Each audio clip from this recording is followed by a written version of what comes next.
तो हेलो दोस्तों, आज की वीडियो में मैंने ये एसएमडी रिमूवर मशीन बनाई है। इसकी मदद से हम अपने एलईडी बल्ब को आसानी से ठीक कर सकते हैं। तो इसे कैसे बनाते हैं इसकी पूरी डिटेल मैंने इस वीडियो में दिखाई हुई है।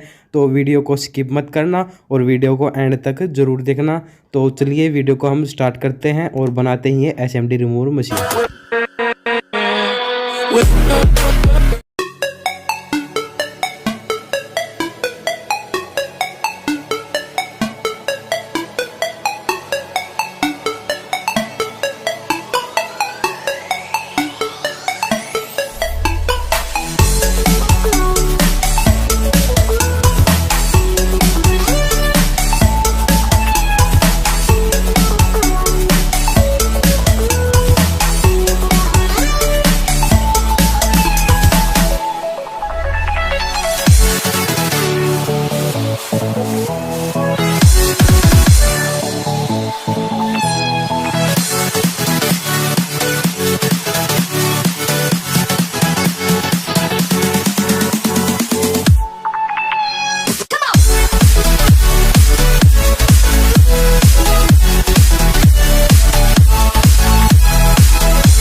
तो गाइस आपको वीडियो पसंद आई तो वीडियो को लाइक कमेंट जरूर करना एंड चैनल को भी सब्सक्राइब कर देना, और सब्सक्राइब करने के बाद बेल आइकन को प्रेस करके ऑल पर सेट कर देना ताकि हमारी ऐसी यूजफुल वीडियो की नोटिफिकेशन आप तक जल्दी पहुंच जाए। तो मिलते हैं अगली वीडियो में, आज के लिए बस इतना ही।